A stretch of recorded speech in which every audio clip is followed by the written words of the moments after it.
Hi friends, welcome to Pavan's stories. నేను మీ Pawan Kumar పెంటు. Subscribers 400 మంది దాటారు. చాలా సంతోషం. వింటూనే ఉండండి పవన్స్ స్టోరీస్. ఈరోజు శీర్షిక అతను నేనలా వెళ్ళే గర్భగుడిలో ధ్యానంలో ఉంటాడు. చాలా భయపడేవాణ్ణి ఒకప్పుడు, అమాంతం ఎత్తుకెళ్తాడేమో అని.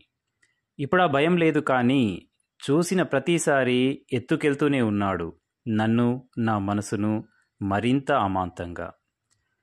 అమ్మ ఎప్పుడు నమస్కరిస్తూ ఉండేది. గుడిలో దేవుని కన్నా ముందు ఇతన్నే. భయంతో కూడిన ఆశ్చర్యంతో చూసేవాణ్ణి, ఇదేంటి అని. ఇప్పుడు క్రమంగా నేను నమస్కరిస్తున్నాను. అటు నుంచి ఓ నవ్వు రాగానే నా కళ్ళతో నేను నవ్వేస్తున్నాను.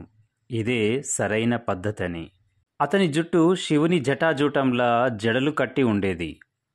అతని చేతిలోని రంగు వెలసిన తబల శివుని చేతిలోని ఢమురకంలా మెరిసేది.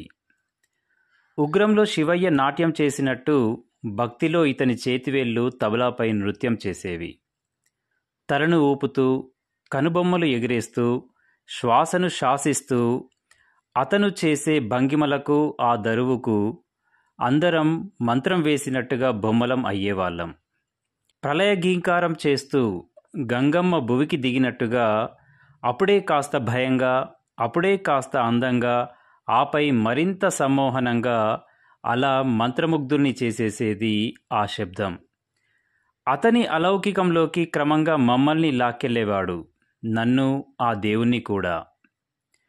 కాలము క్షణాలు రమించి రమించి తమ విరహవేదన తీరగానే మమ్మల్ని నెమ్మదిగా వదిలేసేవి అతని చేతివేళ్లకు అనుగుణంగా. ఆర్ద్రమైన కళ్ళతో నేనతన్ని చూస్తే, చెమర్చిన కళ్ళతో అతను నవ్వేవాడు.